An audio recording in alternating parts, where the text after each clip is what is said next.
News channel पर देखिए आजमगढ़ की 30 अगस्त की प्रमुख खबरें। पहले देखिए चाट खाने के शौकीन दरोगा जी का धौंस।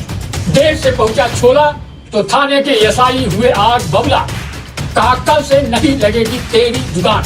दुकानदार ने की आजमगढ़ एसपी से शिकायत। आजमगढ़ के फूलपुर बस स्टॉप पर सद्भावना स्वीट और चाट भंडार के यहाँ पिकेट ड्यूटी पर तैनात थाने के उप निरीक्षक ने किया था छोला चाट का ऑर्डर पहुंचने में देर क्या हुई।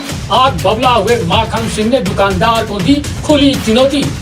कहा कल से नहीं लगेगी तेरी दुकान। दरोगा जी पर दुकानदार के मामा ने लगाया इस तरह का आरोप। इस संबंध में दुकानदार के मामा मनोज गुप्ता ने एसपी से की शिकायत, मांगी न्याय। दुकानदार कर रहा था पहले आओ पहले पाओ की तर्ज पर दुकानदारी। अब सुनिए दुकानदार के मामा मनोज गुप्ता ने दरोगा जी को लेकर क्या कहा। भाई साहब यहीं के रहने वाले हैं, क्या नाम पड़ेगा आपका? सुनाइए जरा कि यहाँ पे कुछ पुलिसकर्मी चाट खाए उसके बाद पैसे देने से इनकार किया, फिर वो इज्जत किया, क्या मतलब है? मेरे भांजे की मेरे दुकान के सामने चाट की दुकान। अच्छा, यहाँ माखन सिंह आए और 4-6 चाट का ऑर्डर और इसे बनाने में भाई प्याज है हर चीज़ है लाल करने में थोड़ा देर हो गया। देर के नाते उसके बाद इसके ऊपर वो खफा हो गया। कहे का नाम कल से तुम्हारी दुकान यहाँ नहीं लगेगी और पुलिस वाले से बोले कि इसका चालान काटो और इसकी दुकान किसी कीमत पर नहीं लगेगी यहाँ पर। क्या और कुछ बीच को कहें? नहीं, यही कहते कल तुम्हारी दुकान यहाँ नहीं लगेगी। हम कहे कि नहीं साहब लगे कहाँ जाएगा वो बेचारा, कहाँ जहाँ मन तहाँ जाए, यहाँ नहीं है। कहने का मतलब कि चाट बनाने में देरी हो गई तो यहाँ के जो एसआई थे आपको धमकी दी गई कल से यहाँ दुकान नहीं लगेगी? जी हाँ, यही बात। Thank you Manoj.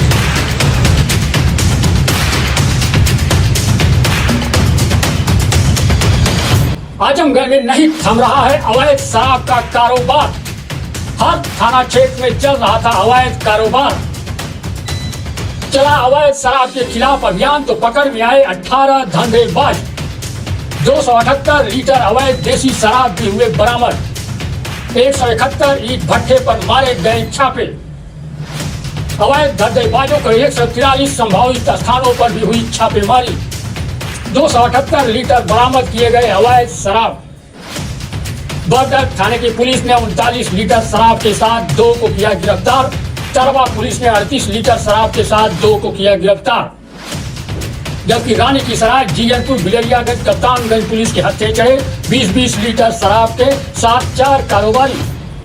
Jahanaganj Gambhirpur police ने 18-18 लीटर के साथ 2 कारोबारी और सरायमीर में नगर पुलिस ने 15-15 लीटर शराब के साथ एक व्यक्ति को पकड़ा। तो वही पुलिस ने 14 लीटर शराब, अतरौलिया पुलिस ने 11 लीटर के साथ एक कारोबारी को दबोचा।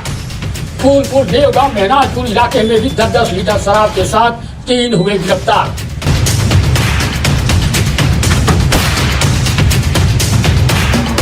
योगी सरकार के मंत्री भले ही आजमगढ़ में दौरे के समय सरकारी अस्पताल को क्लीन चिट देते गए, मगर यहाँ तो अराजकता का बोलबाला कम होता नहीं दिख रहा है।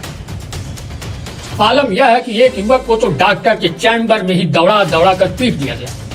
बवाल बढ़ता देख डॉक्टर ओपीडी से निकल गए। बवाल के चलते रोगी तीमारदार घरों को लौटने के लिए विवश हो गए। दबंगों ने युवक को डॉक्टर के चैम्बर में घुसकर लात घूसों से पिटाई कर डाली। हमला पहले ओपीडी हाल में हुआ है, लेकिन युवक जब डॉक्टर के चैम्बर में भागा तो उसकी वहां भी पिटाई की गई। दरअसल 29 अगस्त को सोमवार को एक दिन के अवकाश के बाद हॉस्पिटल खुला तो ट्रामा सेंटर की ओपीडी में मरीजों की भीड़ उमड़ पड़ी थी।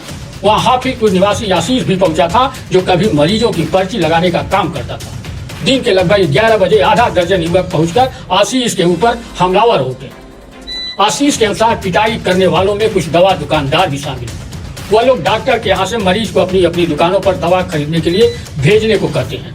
इनकार करने पर हमला किया गया। एसआईसी अनूप कुमार ने मीडिया को बताया कि डॉक्टरों ने घटना के बारे में जानकारी दी तो कंट्रोल रूम को अवगत कराया गया। पुलिस आई थी, युवक से पूछताछ की है। अस्पताल में मारपीट करने वालों पर कार्रवाई हो, इसके लिए कोशिश जरूर करूंगा।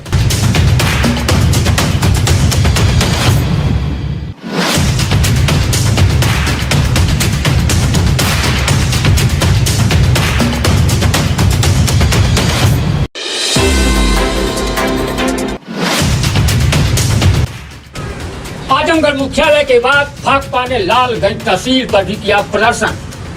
बिल्किस बानो गैंग रेप के दोषियों की सजा माफी रद्द करने, जालौर में दलित बच्चे के हत्यारे को बचाने की कोशिश बंद करने सहित विभिन्न सवालों को लेकर किया प्रदर्शन।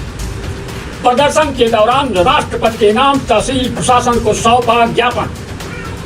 माले राज्य स्टैंडिंग कमेटी सदस्य आजमगढ़ प्रभारी ओम प्रकाश सिंह, डॉक्टर बसंत विनोद सिंह, डॉक्टर सुदर्शन ने किया प्रदर्शन का नेतृत्व। प्रदर्शन में शामिल रहे ओम प्रकाश सिंह, डॉक्टर बसंत, डॉक्टर सुदर्शन, विनोद सिंह, राम जन्म यादव, जगन्नाथ, केवी राम, पंचदेव राही, मुजम्मिल, मुरारी, सुरेंद्र, राकेश, छोटू, मोनिका, शीला देवी, मिंता देवी, कालिका, हौलदार, रानू राव, नंदलाल चौहान, ब्रजनाथ, राजेंद्र सहित तमाम युवा और महिलाएं। माले नेता ओम प्रकाश सिंह ने कहा कि जहां गैंग रेप हत्यारों की सजा माफ करना, आज भी मटका छूने दलित की हत्या किया जाना भारतीय लोकतंत्र का मरण काल बन गया। पुलिस को लोग हमको कह रहे हैं कि अनुमति निरस्त है, तो मैं कहता हूँ अगर ज्यादा आप पढ़े लिखे हो तो पढ़ लीजिए। हम तो यहाँ तक कह रहे हैं कि हम कोई यहाँ आएगा ज्ञापन दे देंगे। यहाँ अपनी बात हम अभी कह रहे हैं, बात कह करके जो भी आएगा ज्ञापन पढ़ेंगे, ज्ञापन दे डालेंगे और उसके बाद हमारा कार्यक्रम खत्म होगा। हम तो सहयोग करते हैं व्यवस्था को, लोकतांत्रिक तरीके से अपनी आवाज उठाते हैं। तो इसलिए साथियों हम कहना चाहते हैं, आप सबसे कहना चाहते हैं, सब लोग जो नागरिक समाज के हैं, जो गरीब समाज के हैं, जो भारतीय लोकतंत्र को बचाना चाहते हैं, कहा जा रहा है अब ये अमृत काल है। अब जिस राज्य में अगर मटकी छूने पर हत्या होगी, जिस राज्य में गैंग रेप और हत्या के अपराधियों को सजा माफ की जाएगी, जिस राज्य में गरीब 75 सालों के बाद भी रोज अपने घरों से सैकड़ों साल से बचे हैं, उजाड़े जा रहे हैं, उनकी जमीनों को कब्जा करके दबंगों और बड़े लोगों को दी जाएगी, कई तौर पर मुझे तो नहीं लगता सरकार कहे, माननीय मोदी जी कहें, माननीय मुख्यमंत्री जी कहें कि यह अमृत काल है, लेकिन मुझे तो यह भारतीय लोकतंत्र के लिए मरण काल लगता है। इसलिए इस पर सोचने की जरूरत है। साथियों मैं आपसे कहना चाहता हूँ, इसके खिलाफ जन जागृति की जरूरत है, इसके खिलाफ जन जागृति की जरूरत है, इसके खिलाफ गोल बंद होने की जरूरत है। यह देश है, इसने अंग्रेजों का लंबे दौर का शासन देखा है, उनके शासन में भी सूरज नहीं डूबता था, दमन की इंतहा थी, उससे मुकाबला करके इस देश को आजाद कराया गया। यह देश है, इंदिरा गांधी की तानाशाही सन 75-74 का देखा है, इमरजेंसी देखा है, लोग मीसा DIR जैसे काले कानूनों में डाल दिए गए थे, वह दौर भी लोगों ने देखा है। यह समझने की जरूरत है उसका जो मुकाबला किया और 80-77 आते आते इमरजेंसी खत्म और उनका शासन खत्म। यह देश है जिसका इतिहास गरीब गुरबा के संगठित संघर्षों से, मजदूरों किसानों के संघर्षों से भरा पड़ा है। यही देश है जहाँ के किसानों की जमीनें 3 कानूनों के जरिए जब कारपोरेट पूंजीपतियों अंबानी अडानी को देने की साजिश की गई, तो किसानों ने 13 महीने दिल्ली को जाम किया, 13 महीने दिल्ली को जाम किया और उसके साथ ही शासन प्रशासन सरकार को पीछे ढकेला। यही वो देश है, इस देश में संघर्षों का इतिहास है, इस देश में लोगों के त्याग और बलिदान का इतिहास है।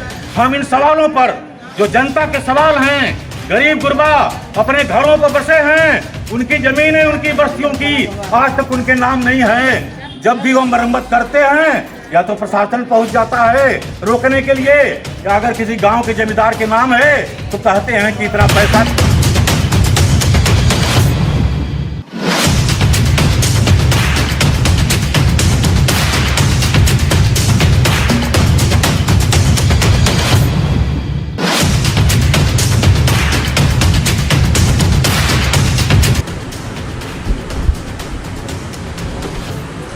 अभी भी आजमगढ़ में नहीं टला है कोरोना का खतरा।